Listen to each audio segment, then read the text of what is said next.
대리님, 비품 구매 신청서예요. 고마워. 내가 소속되어 있는 총무부는 이른바 숨은 공신 역할을 하는 존재다. 회사를 원활하게 운영하는 데 있어서 필수적인 부서라고 할 수 있다. 총무의 업무는 여러 가지가 있다. 전화 대응과 비품 관리, 회사가 도맡아 하는 각종 행사도 총무가 담당한다. 쉽게 말해 자잘한 업무는 총무부가 한다고 보면 된다. 항상 바쁘긴 하지만 야근할 일이 별로 없어서 인기 있는 부서이기도 하다. 나야키 히로하루는 올해 31살, 4월에 승진해서 이제 막 대리가 되었다. 딱히 열정이 있어서 들어온 건 아니지만 이 일은 예상외로 나한테 잘 맞았다. 학생 때는 이런 적성이 있는 줄 몰랐지만 아무래도 난 누군가에게 도움이 되는 게 좋은 모양이다. 일에 전념하다 보니 어느샌가 직장에서 좋은 평가를 받게 되었다. 상사도 좋은 사람이라서 종종 술자리에 데려가 주거나 고민 상담도 해준다. 혼자 속으로 그런 상사가 되고 싶다고 생각했었는데 설마 진짜로 그렇게 될 줄이야. 일은 현저하게 늘어났지만 그럼에도 매일매일을 열심히 살고 있다. 오그라 씨, 수고했어. 수고하셨습니다. 맞다. 이번에 미팅 있는데 오그라 씨도 올래? 아니요, 사양할게요. 에이, 남친 없는 거 아니야? 이런 것도 직장 내 괴롭힘이에요, 선배. 무슨, 난 기업 윤리 같은 거 몰라. 그리고 저는... 어이 거기! 기업 윤리 위반하지 말고 얼른 집에 가. 남아있는다고 야근 수당 안 준다. 네... 그래. 대리님도 미팅 오실래요? 나 같은 아저씨를 데려가서 뭐하게. 그러다 성희롱으로 신고만 먹지. 신고 안 해요. 대리님은 좀 더 저희를 그런 눈으로 볼 필요가 있어요. 무슨 눈? 영업부 과장님 같은 눈이요. 제발 그런 문제 발언하지 마. 그 사람한테 불만 있는 사람 많으니까. 오그라 씨도 과장님이 술 한잔 하자고 했지? 조심해야 돼. 네. 근데 과장님은 유부남 아니셨나요? 오그라 씨는 미인이잖아. 어떻게 한번 수작 부리려는 거지. 기분은 별로네요. 사모님한테 들키면 난리 날걸. 우리 과장님은 좋은 분인데. 슬슬 퇴근 시간이니까 가볼게요. 수고하셨습니다. 그대로 그녀는 출퇴근 카드를 찍고 후다닥 가버렸다. 쟤는 언제 봐도 정신 없다니까. 조금은 차분해졌으면 좋겠는데. 그러니까 선배죠. 너는 언제 봐도 차분하단 말이야. 조금은 시끄럽게 굴었으면 좋겠어. 그러니까 저죠. 여기 이 시크한 여자 오그라 야코는 총무부 소속 부하로 접수원을 맡고 있다. 오그라는 회사 내에서도 가장 미인인 직원인데 아마 밖에서도 그럴 것이다. 나이는 나보다 4살 어린 27살이라고 했던 것 같다. 접수원은 회사의 얼굴이다. 이렇게 말하기는 뭐하지만 회사의 얼굴은 얼굴로 뽑는다. 유일하게 단점이 있다고 하면 성격이 무뚝뚝하다는 것 정도? 그나저나 오그라, 만약 과장님의 제안을 거절했다가 곤란한 일이 생기면 말해. 대리님은 의외로 믿음직스러우시네요. 내가? 무슨... 우리 부장님이 지켜주시는 거지. 귀여운 부하니까 확실히 지켜주세요. 여기서 내가 귀여운 부하니 어쩌냐면 성희롱이 되잖아. 불편한 게 많은 시대라니까. 저는 그렇게 생각 안 해요. 그리고 대리님은 여자를 거의 안 밝히시잖아요. 회사는 일하러 오는 곳인데 당연하지. 그렇지 않은 사람도 많은 것 같던데요. 너는 미인인데다가 접수원이니까 얼굴을 보여줘야 하는 일이라서 그럴 수도 있을 것 같다. 성희롱이에요, 대리님. 말을 손바닥 뒤집듯이 바꾼다. 부하가 괴롭히대니까 나도 얼른 가야겠네. 한잔하러 가실래요? 방금 한 얘기를 듣고도 그러냐? 지금까지 했던 말들은 다 뭔데? 대리님이라면 괜찮아요. 뭐? 너 혹시... 성희롱이에요, 대리님. 이게? 부하에게 실컷 놀림만 당했다. 오그라는 여전히 시크하지만 접수원은 스트레스가 많이 쌓이는 업무 담당이다. 가능하면 기분 좋게 일해주었으면 좋겠다. 이런 식으로 생각하는 것도 총무가 적성에 맞아서 그런 걸지도 모르겠다. 아, 큰일이네. 졸리다. 잠깐 자고 나서 하는 게 더 효율적이라나. 눈꺼풀을 비비면서 하고 크게 하품을 했다. 이번 주는 이래저래 바빴다. 회사 일도 그렇지만 사생활도 정신없이 흘러갔다. 아버지께서 쓰러지셨다는 얘기를 듣고 급하게 본가로 돌아갔는데 허리를 삐끗하신 거였다. 그건 그거대로 큰일이긴 했지만 생명에 지장이 있는 병은 아니라서 맥이 빠졌다. 앞으로는 좀 더 자주 들려야겠네. 뭐 어찌됐든 부모님은 오랜만에 집에 들른 나를 환영해 주었다. 덧붙여 빨리 며느리를 데려오라는 잔소리도 들었지만 안타깝게도 연애랑은 인연이 없는 터라 손주를 보여주기에는 아직 멀은 것 같다. 이게 뭐지? 의자에 깊숙이 앉자 바닥에 한 장의 종이가 떨어져 있는 것이 보였다. 무심결에 주워 올렸는데 그건 혼인신고서였다. 이런 게 왜 여기 있지? 그러고 보니까 저번 주에 미팅이니 어쩌니 했는데 혹시 누가 결혼할 사람이라도 찾은 건가? 여직원 중 한 명이 그런 얘기를 했던 게 생각났다. 그럼 이 혼인신고서는 그 여직원의 것일까? 이걸 대체 왜 회사에 들고 왔는지는 모르겠다만 주인을 찾아줘야 하나 싶었지만 휴게실에는 나밖에 없었다. 무엇보다 지금은 너무 졸려서 분실물이 그닥 눈에 들어오지도 않았다. 그리고 총무부에는 결혼을 하면 퇴직하는 여직원들이 많았기 때문에 특별히 이상할 것도 없었다. 나중에 물어보자. 그러고 보니까 오구라가 들어오기 전에 있었던 접수원도 결혼을 하면서 퇴사했었다. 그 당시에 나는 일반 사원이었는데 부장님들께서는 결혼식에 초대를 받았었다. 앞으로는 나도 그런 역할을 맡을지도 모르겠다. 오구라도 머지않아 멋진 사람을 만나겠지. 지난번 접수원이 결혼을 했을 때는 총무부 전체가 축제 분위기였다. 그날 이후로 여직원들은 쉬는 시간마다 웨딩 잡지를 보면서 들떠 있었던 게 생각난다. 저요, 대리님을. 바보 같은 망상에 쓴웃음을 지으며 서서히 얕은 잠에 빠져들었다. 야, 하키! 직원들한테 이것 좀 나눠줘. 벌써 그럴 때가 됐나요?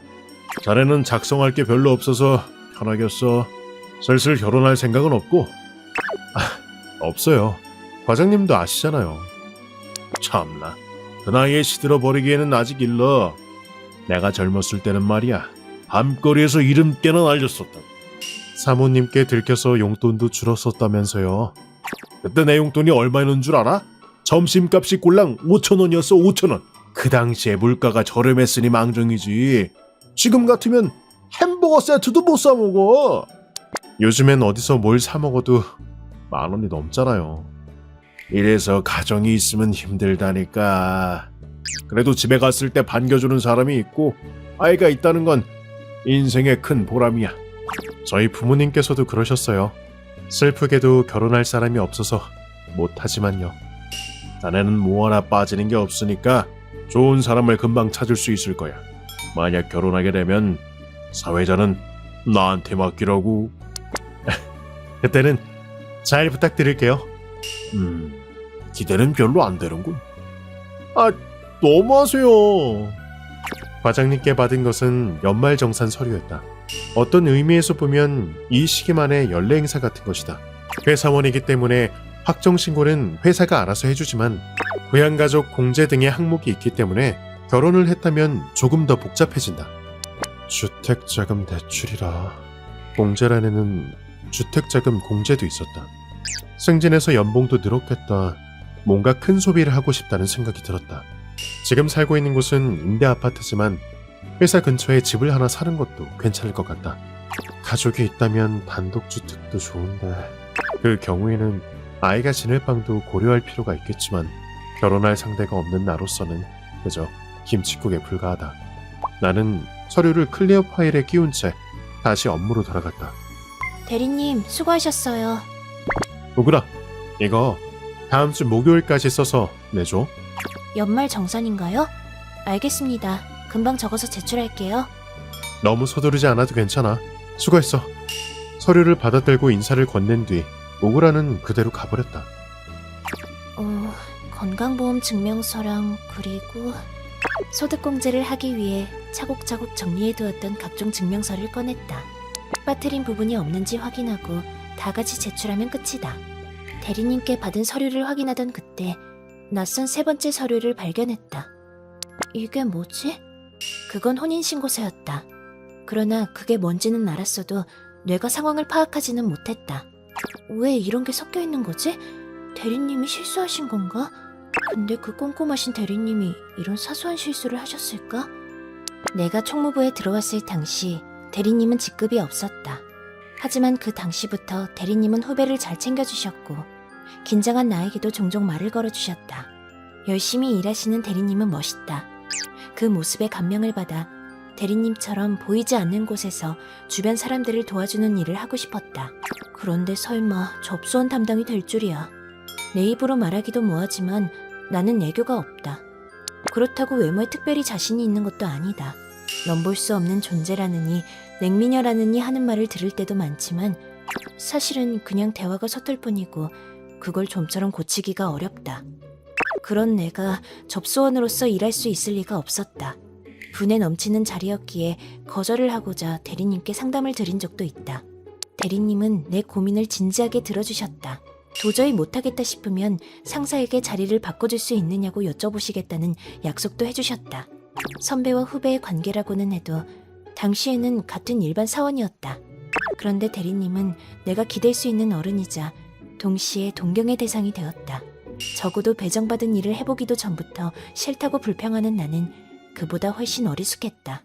직장인이나 되어서 그런 어리광을 부리는 나 자신이 부끄러웠다. 일단은 한번 해보자. 그렇게 마음먹고 접수원 업무에 임했다. 항상 사람들이 쳐다본다는 부담감과 등을 꼿꼿이 편 상태에서 자세가 흐트러지면 안 된다는 압박감에 시달렸다. 대리님은 그런 나를 항상 걱정해 주셨다. 그래서 내 표정이 딱딱하게 굳어있을 때면 곧장 다가와서 말을 걸어주셨다. 나는 그게 그 무엇보다도 기뻤다. 그런 나날들이 계속되면서 눈에 보이지 않는 피로가 쌓였던 걸까?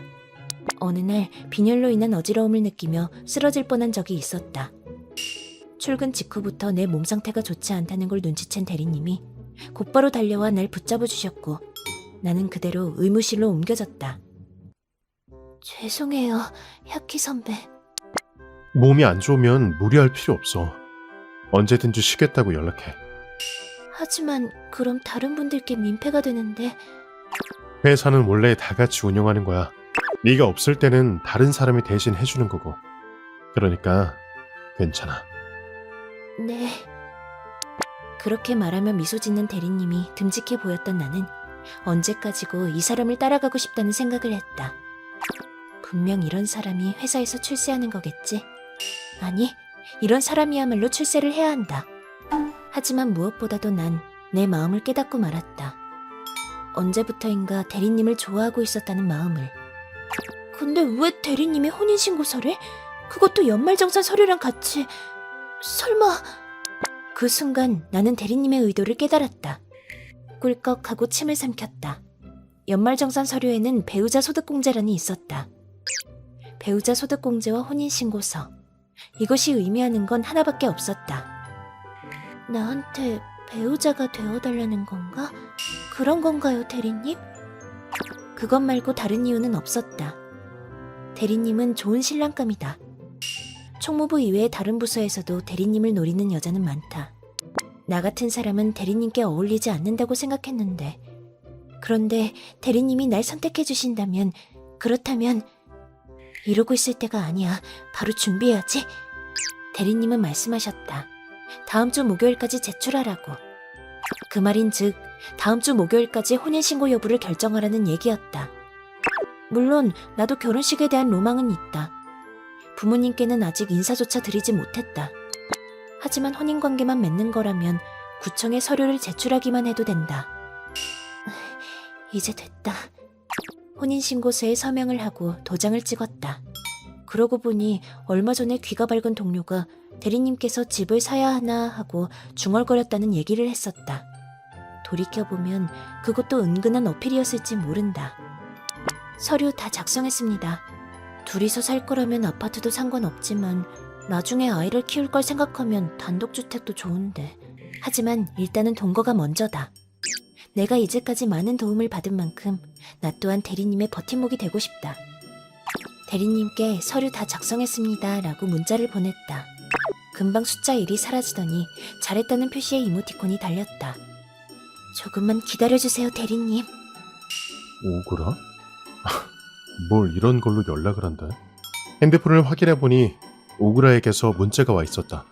연말정산 서류를 다 쓴 모양이다. 그거야 뭐 상관없다만 굳이 이런 걸로 연락을 하는 이유를 잘 모르겠다. 그거야 뭐 상관없다만 굳이 이런 걸로 연락을 하는 이유를 잘 모르겠다. 하지만 그와의 보고를 일집할 수는 없으니 고민 끝에 무난한 이모티콘을 하나 보냈다. 이래서 내가 인기가 없는 거겠지. 슬프게도 난 센스 있는 대답을 할 수 있는 미인이 못 되었다. 샤키 히로하루, 서글픈 31살 솔로였다.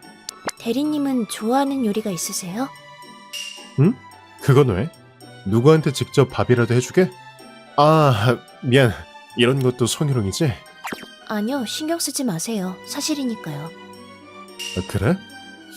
글쎄, 내 의견이 도움이 될지는 모르겠지만, 무난하게 닭고기 튀김? 그래요? 닭튀김이라는 거죠? 알겠습니다. 감사해요. 네가 직접 만든 요리를 먹을 수 있다니 거참 부러운 녀석이네. 그러게요. 제 눈앞에 있는 사람이지만요. 왜 그래? 아니요, 그럼 전 가보겠습니다. 잠깐 들릴 곳이 있어서요. 수고하셨습니다. 결국 오구라에게도 봄이 오는구나. 이제껏 누굴 만난다는 소문이 일절 없었던 오구라에게도 좋은 사람이 생긴 모양이다. 그런 냉미녀를 꼬셨다는 건 남자도 꽤나 잘 나가는 사람임에 틀림없다. 솔로인 나는 점점 주눅만 들었다. 가는 길에 반찬이나 사가야겠다. 퇴근하고 집에서 목욕할 준비를 하고 있던 그때 초인종이 울렸다. 누가 왔는지를 확인해 보는데 뜻밖의 인물이 서 있었다. 네? 누구세요? 오구라. 회사에서 헤어진 오구라였다. 이 시간에 여긴 어쩐 일이야? 게다가 그 짐은 또 뭐고? 죄송해요. 준비하느라 시간이 좀 걸렸어요. 준비? 너 혹시 남친이 폭력을 휘둘러서 도망쳐 나온 거야? 아니요, 그런 건 전혀 아닌데요. 그럼 대체 왜 우리 집에... 대리님, 어제 연락드린 대로 꼼꼼히 작성해서 가져왔어요. 그렇게 말하며 오구라가 가방에서 꺼내든 건 혼인신고서였다. 서류를 들여다보자 정말 오구라의 이름이 적혀 있었다. 아, 나한테 증인이 되어 달라고 할 생각이야? 아니, 잠깐. 그 혼인신고서 어디서 본 것 같은데? 저도 예전부터 대리님을 좋아했어요. 대리님으로부터 이걸 받았을 때 어찌나 기쁘던지. 내가 알던 그 오구라가 감격에 휩싸여 있었다. 오구라가 들고 있는 혼인신고서는 일반적인 디자인이 아니었다. 나는 모든 것이 떠올랐다. 저건 아마 잡지에 딸려있던 부록인 거겠지? 위독 팬시한 디자인의 혼인신고서는 얼마 전에 바닥에 떨어져 있던 그것이었다. 잠깐만. 대박. 큰일 났다. 왜 그렇게 갑자기 어이력 달리는 여대생처럼 말해요? 아니, 이거 어떡하지? 아니, 오구라가 나를 좋아했단 말이야? 대리님, 부양가족에 들어가는 건 대리님의 아이가 생긴 다음이어도 괜찮나요? 그때까지는 저도 대리님과 같이 일하고 싶어요. 접수한 일도 포기하고 싶지 않고요. 일단은 동거부터 시작할까 해서 오늘 여기로 온 거예요. 망했다. 너무나 엄청난 사태에 아무 말도 못하고 있자 상황은 쓰나미가 몰아닥치듯 순식간에 악화되었다. 그 혼인신고서는 나중에 진짜 주인에게 돌려줄 생각이었는데 완전 까먹었다. 서류를 정리하다가 그게 우연히 연말정산 서류에 섞여 들어갔는지도 모르겠다. 그리고 우연히도 그건 오구라에게로 넘어갔고 오구라는 그걸 진심으로 받아들였다. 아니, 이 상황 뭔데? 마트에 가서 재료를 사왔어요. 저녁 아직 안 드셨죠? 목욕부터 하고 먹을까 해서. 닭튀김 지금 할게요. 조금만 기다려주세요. 오해가 너무 깊어진 나머지 정정할 틈도 없이 늪속으로 빠져들었다. 오그라는 어딘지 모르게 즐거워하며 앞치마를 두르고 주방으로 향했다. 동거? 오그라랑? 이 집에서? 이 집은 혼자 사는 원룸이다.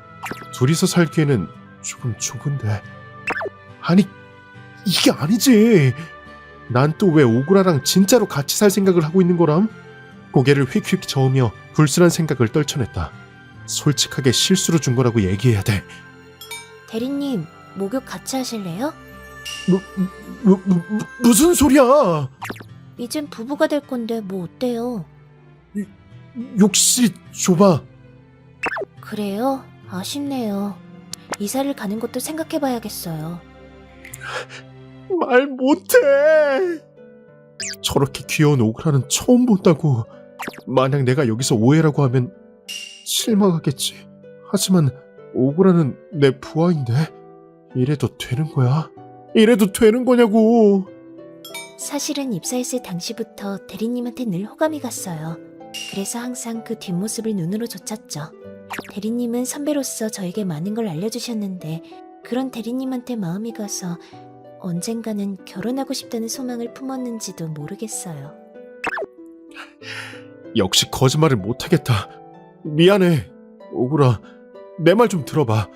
이 혼인신고서는 이 사람이랑 결혼하면 내 이름은 야키 아코가 되는구나. 이건 어쩌면 운명일 거라고. 그게 무슨 운명이야. 나도 모르게 딴지를 걸고 말았다. 물론 나도 한 번쯤은 그런 상상을 해본 적이 있다. 하지만 그건 어디까지나 말장난이자 농담에 불과하지 않은가.